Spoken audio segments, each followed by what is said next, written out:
Ahoy! Welcome to another edition of this Lynn Film Festival Bubbles, where we welcome some of the most bubbly guests in this year's festival. And it's also the only talk show that is named after Michael Jackson's chimpanzee. And that's an excellent reason for welcoming two very bubbly guests in our studio, and they're now going to introduce each other, I hope. Could you, Bernd, could you introduce your colleague Benjamin? Benjamin Kramme. Benjamin Kramme is my adult actor in the film Koschka. He's playing the father there. The only big adult role.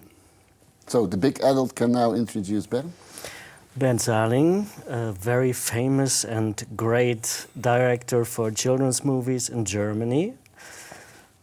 And I think Bernd is also the one who's most qualified to tell us what the film is about in 3 or 4 sentences. This is not easy, but I will try. There is an 8-year-old boy coming home from school, and a cat is following him and makes it to his apartment. And 2 days later, she is laying in his closet with little kitten and messing up his summer break. You know what my favorite films are? My favorite films are the ones that have no evil characters and where every, especially grown-up, is a friendly person. And this is an excellent example, I think, of a film that only has nice and friendly people. And that was the intention? Well, this is something people tell me always that's not good about films, when there is no evil character. But I think as a challenge is here to cope with a cat who's looking for shelter for 8-year-old children. And this challenge is big enough. I don't need to have a nasty father to tell the story emotionally correct. So then that was a miscast. Yeah, no, not really. It was a wonderful cast. But we had some argument about how the father should be. And the father is a single father? Yes. Who lives in a single father's apartment? You had an idea how a single father's apartment should look? Well, of course, yeah. I mean, we thought about that. Is it still the apartment where he used to live with his wife? And then we said, no, he moved already to a smaller apartment. But he's keeping it clean. Oh, yeah. I tried to. Yeah. I tried to. Which is not easy because you work with really, really young actors. Yes.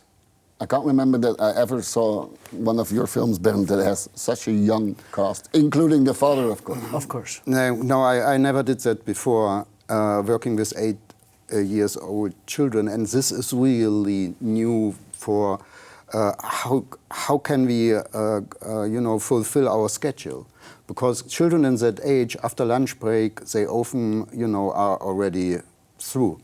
They can't focus any longer. And then what do? You stop shooting. We had one 7-year-old boy. He tried and tried after lunch, but then you realized, well, he can't do it any longer, and then you have to accept it. You could do it after lunch? Sometimes.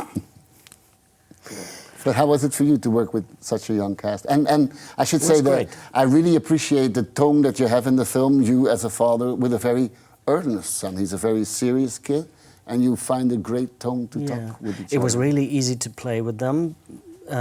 It's a really intuitive kind of playing, because this is not like, you're not trying to perform anything. And Bernd doesn't want his actors to perform anything. So we meet in the morning, we talk about the scenes, the young actors, they don't know the script, so Bernd explains everything to everyone, and then we practice a little bit, rehearse a little bit, and we shoot the stuff, and it was really nice. And those kids were really talented and doing a good job, especially Sebastian, who's playing the lead character. He did that for like 39 days of shooting, and he was calm, he was doing a great job. It was actually more easy than I thought it would be. You seem to feel comfortable with each other as well, especially in something that I really appreciate. You pay tribute to the magic moment of reading bedtime stories together. Yes. What book were you reading there? Oh, I don't remember. It's something your Yeah, but I daughter wanted to wrote, right? to have a very famous Swedish author, but we couldn't get the rights of this book.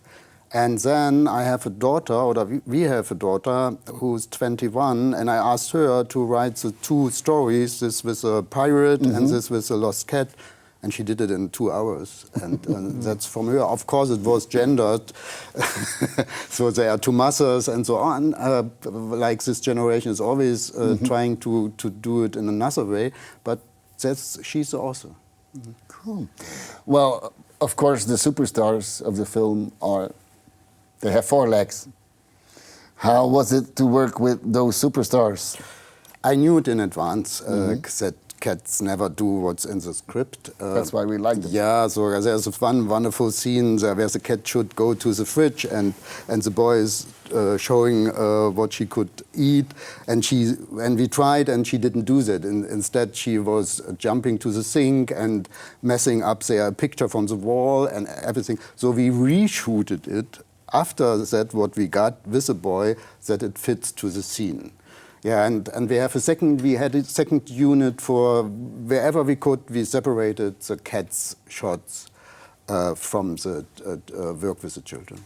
And there's a lot of other animals in the waiting room of the vet, and there's everywhere there's animals. Yeah, and you never know if that fits in the editing together, from the light, from the setting, from everything. But what I was curious about is how did you work with the sound? Because it took us, I mean, I was driving my sound designer crazy because I was always, no, the cat is not doing that. He sounds different. So how, different, just try. And then I was, following my cat for weeks with a microphone to get some more sound. So my concept was that the cat is talking to the children, not like, in the magic films, but in reality, what some cats do. They talk to you, and that was my concept. But to find the right sound in that very moment is very, very difficult. What did Marta add to the story? There's like 2 boys who are best friends, and then there's a third one person coming in. That's Marta. She brings a different dynamic to this little group of boys. Is that what's happening? Yeah, they're both a little bit in love with her, so there's a little bit of competition between the boys as well. And she has a different approach, I think. And then there's the story of her wanting to have her own cat and adopting one of those cats. I think this, yeah, maybe. I should ask you, you've been already in Zlin for a couple of days. How do you experience the festival? It's your first time, I guess. It's really nice. I really enjoy it. Everybody is super friendly. Everything is easy. It's really nice. We feel really comfortable. Well, I've been here with different films. I worked in the jury 10 years ago. So for me, it's like coming home, and it developed a lot. I mean, like this interview, we didn't have that when I was the last time here. Well, we didn't want you here. So I work like coming home. Of course we want you here, Bernd. We want you here all the time. Something that, you know it already for years, but Benjamin, you found out what the glorious empire of Zlin is all about? What is the city built on? No, I didn't find anything out. Shoes.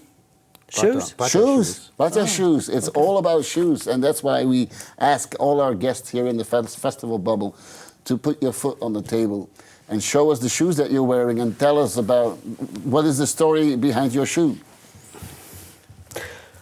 Every shoe has a story. This is some kind of barefoot shoe, It's really comfortable. It doesn't look too great. It's a little bit like s.r.o, but it's really comfortable. You can walk for hours in it. It's really nice.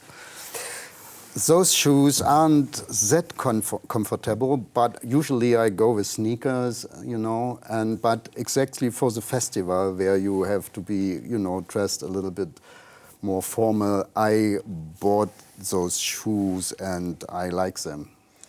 And the effect is wonderful. All of a sudden you turn into a formal director with a career to look back upon with pride and joy. I always get the question, meanwhile, how old are you? No, even today. No, my question is, how old are your shoes? That's what counts. Well, they are not that old, like 1 year. Okay. Thank you for bringing your shoes to the studio. Thanks for being here with us in the Festival Bubble. Thanks for watching our Festival Bubble, and we hope to see you again in one of the other editions. Ciao.